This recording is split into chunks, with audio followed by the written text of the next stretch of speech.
Good morning students, welcome in our channel. बच्चों, आज हम सीखेंगे वर्ड प्रॉब्लम चैप्टर नंबर 3 की कुछ मिसलेनियस वर्ड प्रॉब्लम्स हैं। ऐसी वर्ड प्रॉब्लम जो हमने अब तक की कई वीडियोस में कवर नहीं करी है बच्चों। क्लियर? तो इस मिसलेनियस वर्ड प्रॉब्लम को बच्चों मैं 2 पार्ट्स में डिवाइड करूंगा। आज लेक्चर नंबर 1 है, कल की क्लास में आपको लेक्चर नंबर 2 देखने को मिलेगा। तो चलिए स्टार्ट करते हैं मिसलेनियस वर्ड प्रॉब्लम। इसमें बच्चों हमारा देखिए कुछ टाइप ऐसे सीखेंगे बच्चों हम पर्टिकुलर, जिससे सिर्फ एक एक दो क्वेश्चन हमारे एनसीईआरटी में गिवन है, बट हम उन सारी वर्ड प्रॉब्लम को कवर करना चाहते हैं। एक भी वर्ड प्रॉब्लम छूटेगी नहीं बच्चों, तो कनेक्टेड रहिए, सीखे। फर्स्ट मिसलेनियस में भी हम सीख रहे हैं word problem based on work and time. देखिए बच्चों, क्वेश्चन रीड करिए, आपकी स्क्रीन पे आपको नजर आ रहा होगा। 2 women and 5 men together finish an embroidery work in 4 days, while 3 women and 6 men can finish it in 3 days. Find the time taken by 1 woman alone to finish the work and also the time taken by 1 man alone. तो देखिए आपको क्या कहा गया इस question में, कहा है आपसे 2 वुमेन है एंड 5 men है, दोनों मिलकर बच्चों वर्क करते हैं, तो ये वर्क 4 days में कंप्लीट हो जाता है। तो देखिए आपको करना क्या है बच्चों, देखिए आप क्या करिएगा, इसमें लेट करिए जो 1 डे वर्क निकालने के लिए। देखिए अभी 1 डे वर्क का क्या कॉन्सेप्ट है अभी समझते हैं। एक बार लेट वाला ऑब्जेक्ट समझ लीजिए। Let the 1 man can finish the work in X days। तो मैन कितने डेज में फिनिश कर सकता है? X डेज में फिनिश कर सकता है। ऐसे ही वुमेन के लिए लेट कर लेते हैं, and 1 woman can finish the work in Y days। तो इससे क्या होगा बच्चों, देखिए हमने क्या करा है, total number of days let कर लिए, एक मैन को फिनिश करने में वर्क को और एक वुमेन को करने में। देखिए इसको समझिए बच्चों फटाफट से। सपोज करिए मैंने आपको कोई वर्क 2 डेज में फिनिश करने के लिए दिया, और साथ साथ ये आपके साथ कंडीशन अप्लाई करिए कि दोनों दोनों दिन, ये जितने भी दिन आपका वर्क कंप्लीट होता है इक्वल अमाउंट में होना चाहिए। तो देखिए आप क्या करेंगे, फर्स्ट डे घर जाएंगे, हाफ वर्क कर लेंगे, अगले दिन जाएंगे फिर हाफ वर्क कर लेंगे। तो बच्चों ऐसे करते करते हाफ प्लस हाफ आपका कंप्लीट वर्क डन हो जाएगा।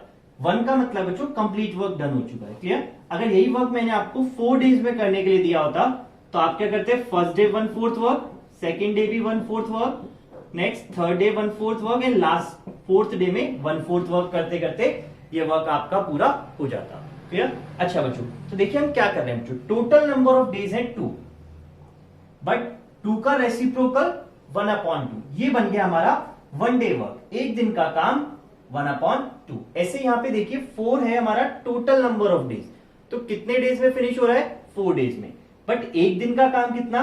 1/4, फिर अगले दिन का काम भी 1/4, यानी ये जो आप रेसिप्रोकल कर रहे हैं बच्चों, इससे आपको 1 डे वर्क मिलता है। क्लियर? तो टोटल नंबर ऑफ डेज देखिए हमारे पास कितने थे?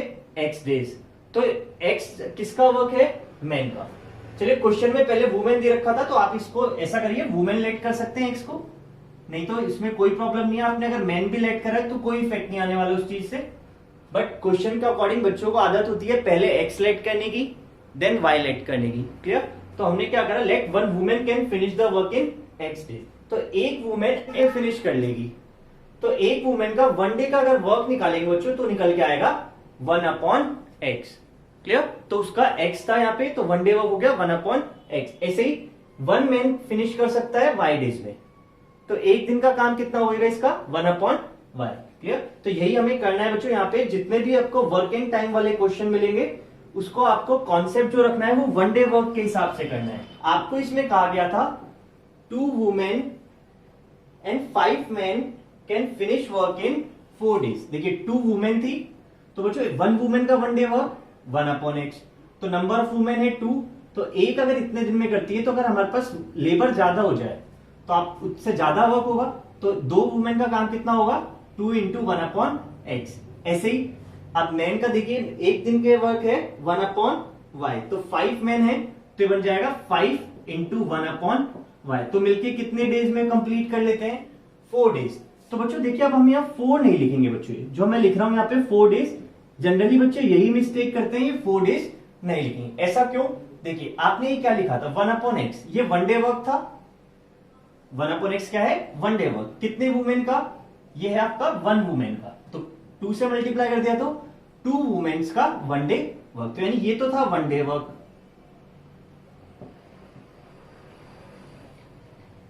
क्लियर। ऐसे ही 1/5 1/y करा तो ये भी 1 डे वर्क था। तो बच्चों क्या हम सेम में सेम ऐड कर रहे हैं, 1 डे वर्क में 1 डे वर्क ऐड कर रहे हैं, तो यहां पे भी क्या 1 डे वर्क नहीं आना चाहिए था, बिल्कुल यहां पे भी 1 डे वर्क आना चाहिए था, बट आप क्या लिख रहे हैं यहां, नंबर ऑफ डेज। तो इस 4 का भी रेसिप्रोकल करना है, हम क्या लिखेंगे 1/4।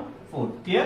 तो इसको बच्चों ये मैंने आपको सिर्फ समझाने के लिए था, एग्जाम में देखिए आपको क्या करना है, सिंपल सा। अब आप कॉन्सेप्ट सीख चुके हैं, जैसे जैसे डिजिट बोलते जा रहे हैं वैसे वैसे पुट करते जाइए, आपका आंसर आ जाएगा। आपको बोला है 2 वुमेन एंड 5 मेन, तो 2 वुमेन के लिए हमने क्या लेट करा था, x, तो बन गया 1/x। 5 main it means 5/y। कितने डेज में फिनिश हुआ, 4 डेज में। लिखेंगे क्या हम यहाँ 1/4। तो ये बन गई हमारी इक्वेशन नंबर फर्स्ट। ऐसे ही सेकंड इक्वेशन के लिए बोला था कि 3 वुमेन, तो 3 वुमेन के लिए हम क्या लिखेंगे 3/x। 6 main it mean 6/y।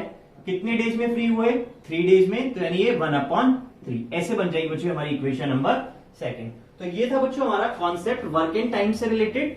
हमने यहाँ पे सीखा कि हमें नंबर ऑफ डेज लेट करने हैं, बट जो इक्वेशन बनानी है वो किसकी फॉर्म में बनानी है, 1 डे वर्क की फॉर्म में। क्लियर। तो अब आपको ये समझ आ गई होगी। तो ये हमारा कॉन्सेप्ट था मिसलेनियस प्रॉब्लम्स में फर्स्ट वर्क एंड टाइम पर बेस्ड। क्लियर। चलिए सेकंड मिसलेनियस प्रॉब्लम लेते हैं।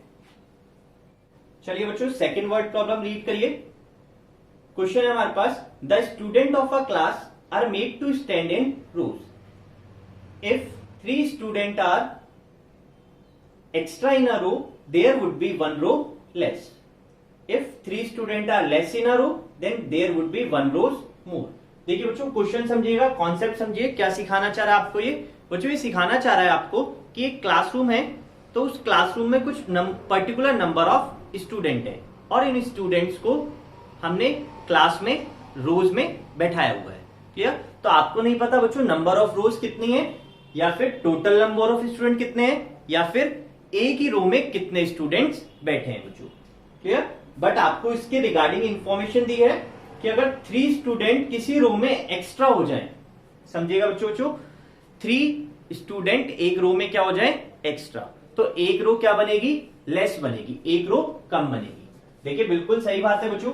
जैसे आपके सामने ये कुछ मैं पर्टिकुलर डॉट्स अरेंज करता हूं और आपसे कहा जाए कि चलिए इनको काउंट करिए कितने रोज हैं, जब तक ये बच्चों स्मॉल है नंबर में तब तक तो हम इनको काउंट कर सकते हैं, बट अगर ऐसे बहुत सारे नंबर्स आपके साथ अरेंज होके मिल जाएं, एक रो में इक्वल है, तो आपसे कहा जाएगा बताइए अब काउंट करिए। तो हम ऐसे सिंगल 1 बाय 1 काउंट नहीं करते हैं, हम क्या करते हैं यहां से काउंट कर लेते हैं कितनी नंबर ऑफ रोज है और एक रो में कितने हैं। सपोज करिए ऐसे नंबर ऑफ 1 2 3 4 ये 5 है, और इधर से एक लाइन में कितने हैं 10, तो टोटल कितना हो जाएगा 5 into 10 इट मीन्स 50। क्लियर। तो हम डायरेक्ट मल्टीप्लाई करके फाइंड करते हैं। तो समझिए नंबर ऑफ रोज क्या है, अगर हम ऐसे रीड कर रहे हैं तो first row, second row, third row, fourth row and fifth row, ऐसे। क्लियर। नंबर ऑफ स्टूडेंट 1 2 3 4 5 6 7 8, ऐसे आगे जितने भी होंगे, मैंने एग्जांपल लिया आपके लिए 10। क्लियर। तो हम इन दोनों को मल्टीप्लाई करते हैं। देखिए इसी से ही हमें समझ आएगा क्या लेट करना है बच्चों। हम क्या लेट करेंगे कि ऐसे कितनी लाइनें हैं, यानी नंबर ऑफ रोज कितनी है, और फिर एक रो में कितने स्टूडेंट बैठे हुए हैं। क्लियर। तो ये कॉन्सेप्ट था हमारा इसमें। और तो अगर सपोज करिए आपने x रोज हैं और एक रो में y स्टूडेंट हैं, तो दोनों का मल्टीप्लाई x मल्टीप्लाई y, ये बनेगा हमारे पास total number of student. Clear.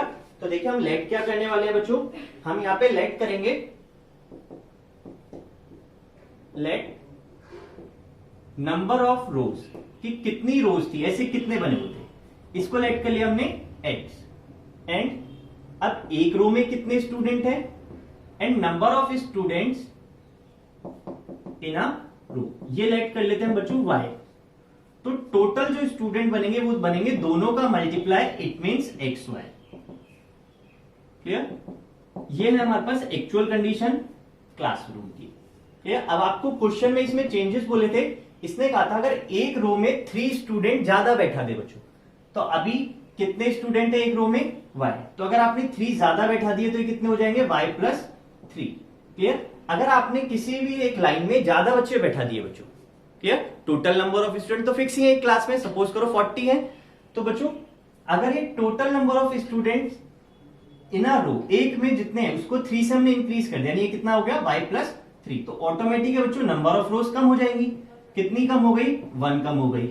Clear. तो इसको तो 3 से इंक्रीज किया, इसको 1 से डिक्रीज किया। बट क्या total number of student class की स्ट्रेंथ पे कोई फर्क आएगा, नहीं। जो पहले xy था वो अभी भी कितना रहेगा, xy। यहां से आप इसको सॉल्व कर लीजिएगा तो ये बनेगा xy + 3x - y - 3 is equals to xy। Then xy से xy कैंसिल आउट हो जाएंगे, तो यहां से बन रही एक equation 3x - y is equals to 3।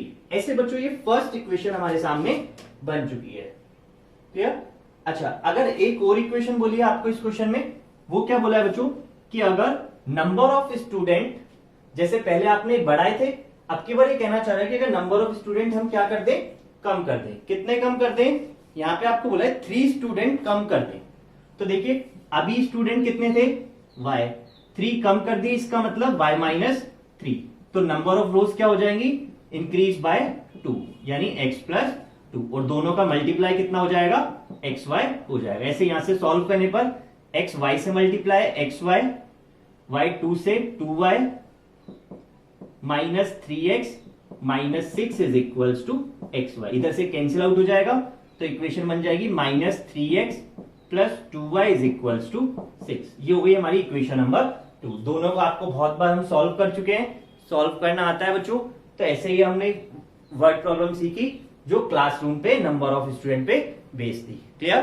आप एक ही चीज याद रखिएगा बच्चों इसमें कि हमें लेट क्या करना है। तो क्या लेट करना है कि ऐसे कितनी रोज हैं, देन एक रो में कितने स्टूडेंट हैं। Number of rows x, number of student in a row y, तो टोटल बन जाएगा xy। फिर इन्हीं को ही एक को कम कराएगा और एक को ज्यादा कराएगा। क्लियर। तो ये था हमारा वर्ड प्रॉब्लम मिसलेनियस का सेकंड पार्ट। चलिए बच्चों नेक्स्ट वर्ड प्रॉब्लम की तरफ चलते हैं। ये बच्चों स्पीड, डिस्टेंस एंड टाइम से कहीं ना कहीं रिलेटेड है। चलिए क्वेश्चन पढ़िए। क्वेश्चन है, Roohi travels 300 kilometre to her home partly by train and partly by bus. She takes 4 hours if she travels 60 km by train and remaining by bus. If she travels 100 km by train and remaining by bus, then she takes 10 meter longer. Find the speed of train and speed of bus. देखिए बच्चों क्या question है। इस question में आपसे कहा है, एक पर्सन है, एक गर्ल है रूही, उसने ट्रेवल किया है बच्चों टोटल 300 किलोमीटर। इस 300 किलोमीटर में से कुछ तो उसने ट्रेन से चला और कुछ पार्ट बस से चला। क्लियर। यानी दोनों में मिला के उसने 300 किलोमीटर डिस्टेंस ट्रेवल करी है। क्लियर। अच्छा, इसमें आपसे कहा है कि उसको टोटल 4 आवर्स लगेंगे if she travel 60 kilometre by train. अगर वो कितने किलोमीटर ट्रेन से चलती है, 60 किलोमीटर, और बचे हुए किलोमीटर रिमेनिंग किससे चलती है, बाय बस, तब उसको कितना टाइम लगा, 4 आवर्स लगे। चलिए यहां तक एक बार वर्ड प्रॉब्लम बनाते हैं। देखिए आंसर में हमें लेट करना है speed, let the speed of train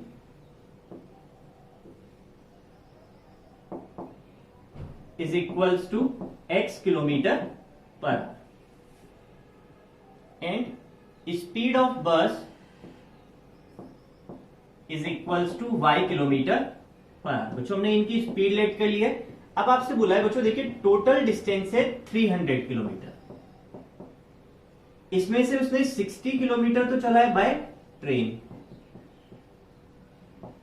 and remaining कितना बच गया बच्चों, यहां से टोटल 300 किलोमीटर था, 60 ट्रेन से गई, बच गया कितना किलोमीटर, 240 किलोमीटर। ये उसने ट्रेवल करा है बाय बस। तो ये डिस्टेंस पता लग गई हमारे को कि डिस्टेंस कितनी कितनी है, 60 किलोमीटर ट्रेन से, 240 किलोमीटर बस से। अच्छा, अगर इनकी स्पीड की बात करें तो ट्रेन की स्पीड आपने लेट करी है x, बस की स्पीड लेट करी है y, तो दोनों में मिला के टाइम कितना लगा, इस पूरे में टाइम लग रहा है बच्चों हमारे को 4 आवर्स।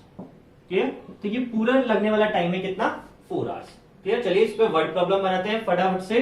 देखिए अब आप लोग इतना समझ चुके होंगे कि आपको टोटल टाइम दिया है 4 आवर्स, इसका मतलब हम फिर वही करने वाले हैं, T1 plus T2 is equals to 4।